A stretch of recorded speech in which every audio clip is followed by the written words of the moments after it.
Esse live de hoje é sobre a necessidade de você entender como ler a sua Bíblia e o que você lê em tempo de crises. Porque em tempo de crise, o que vem de profetado, o que vem de mau ensino da Bíblia, o que vem de gente interpretando a Bíblia de uma maneira que não deve, não é fácil. Então hoje eu quero falar com você sobre isso.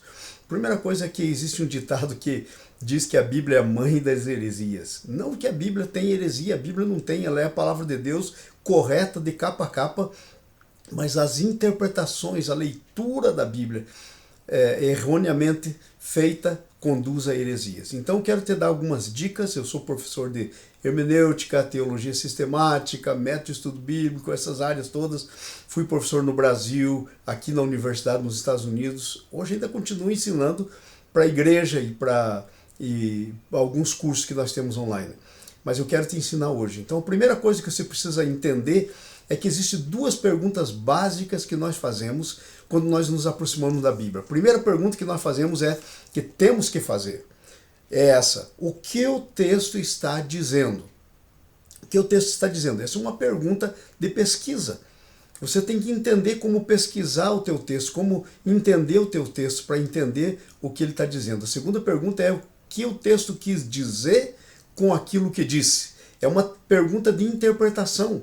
Normalmente nós lemos a Bíblia e pulamos a primeira pergunta, vamos para a segunda. Vamos já interpretando e interpretamos sem ter entendido. E é aí que mora o perigo. Então vamos lá. Nessa primeira pergunta, o que a Bíblia está dizendo? Pergunta de pesquisa na Bíblia, uma pergunta para você entender o que realmente a Bíblia está dizendo. Como é que você faz? Primeira coisa, existe o contexto anterior e o contexto posterior. Se você entra no meio de uma conversa, meu amado, minha amada irmã, você vai fazer uma ideia errada do que está sendo dito. E para evitar isso, você tem que pegar a conversa inteira. É assim na Bíblia. Então eu quero pegar um texto de Lucas capítulo 16, é o texto que conta da parábola do administrador infiel. Começa assim: disse também Jesus, 16:1, disse também Jesus a seus discípulos. É Jesus que está falando. Para quem? Para seus discípulos. Ok? Está aí claro. Havia um homem rico que tinha um administrador e deduraram que ele estava roubando. Então ele chama o administrador, vou passar rápido, não quero que esse live seja cumprido demais. Chamaram e disse: presta conta. O administrador chamou e disse: presta conta. E ele falou: ai, o que vou fazer? Trabalhar duro não é comigo. Pedir esmola também não. Então ele teve uma ideia: vou chamar os devedores e vou fazer o seguinte, vou diminuir a dívida deles e quando eu ficar sem emprego eles me ajudam. Tremendo isso, né?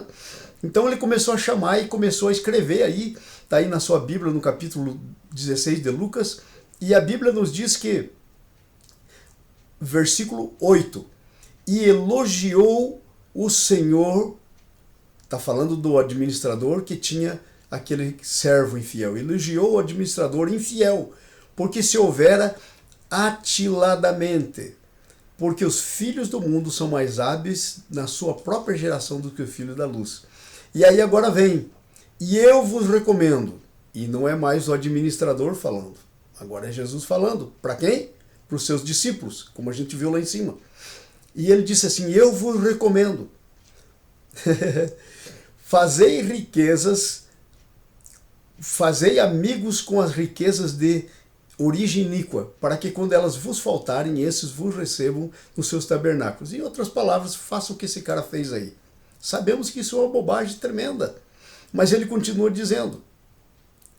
Ele continua dizendo no 16, no 10, ele diz assim: quem é fiel no pouco também é fiel no muito, quem é injusto no pouco também é injusto. Se pois não vos tornastes fiéis nas riquezas de origem iníqua, quem vos dará a verdadeira riqueza? Parece sabemos que Jesus não pensa assim. Então qual é o problema? É um problema de interpretação. Nós caímos de paraquedas numa conversa que estava vindo. Como é que você interpreta? Como é que você resolve a primeira pergunta? O que é que a Bíblia está dizendo? Tem uma coisa chamada contexto anterior, que é tudo que vem antes, que é onde começou a conversa, e contexto posterior, que é onde a conversa termina. Então eu vou te dar uma dica como achar esse contexto. Às vezes é fácil, às vezes você tem que ler toda a história, fazendo a pergunta: começou aqui essa história? Veja, por exemplo, o versículo 1 do 16. Disse também Jesus aos seus discípulos. Claro que não começou aí, ele está falando. Se você começar aí, você entra no meio da conversa. Então você tem que ir para trás. O que é para trás? É o capítulo 15. O capítulo 15 tem a parábola, que está para trás aí, a parábola do filho pródigo, que começa no versículo 11. Então você vai no versículo 11, diz assim, continuou. Tampouco começa aí, já estava falando. Então vem a próxima parábola, no versículo 8, que é da dracma perdida, aquela mulher que perdeu o dinheiro, a moedinha. Então ele diz assim, versículo 8, ou qual é a mulher que... Ou qual é... Não começou a conversa aí. Então depois vem a parábola da ovelha perdida, que está mais para trás. Aí diz assim, que o camarada, versículo 4, qual homem que tendo 100 ovelhas perde uma, não vai atrás e tal. Qual é o homem... Não sabemos bem que se começa aí ou não, mas veja bem, se você vai para o versículo 1, aproximavam-se de Jesus todos os publicanos e pecadores para ouvir, e murmuravam os fariseus e os escribas, dizendo, este recebe pecadores e coma com ele. Então Jesus propõe essa série de parábolas que ele contou. Esse é o assunto, aí começa a coisa. E você teria que entender desde aqui, para que quando você chegar no capítulo 16, você chega no entendimento correto. Certo? Então não pense que você pode ler a Bíblia aleatoriamente, abrindo a Bíblia, pondo o dedinho lá, para ver o que Deus fala com você. Isso é péssima coisa. Quando eu estudava teologia, tinha um ditadozinho que o camarada abriu a Bíblia assim, pôs o dedo e dizia assim, e Judas foi e enforcou-se. O camarada se apavorou e falou, ai, ai, ai.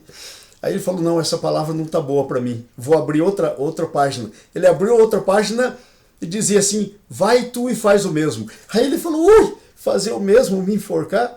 Aí ele abriu outra página e pôs o dedo e dizia, e o que tem de fazer, faz-o depressa. São essas bobagens que acontecem quando a Bíblia é mal interpretada. No próximo, eu quero falar com você continuar a respeito de como interpretar a Bíblia, ok? No próximo live que eu vou fazer daqui a pouco. Deus abençoe vocês, seja uma bênção em nome de Jesus.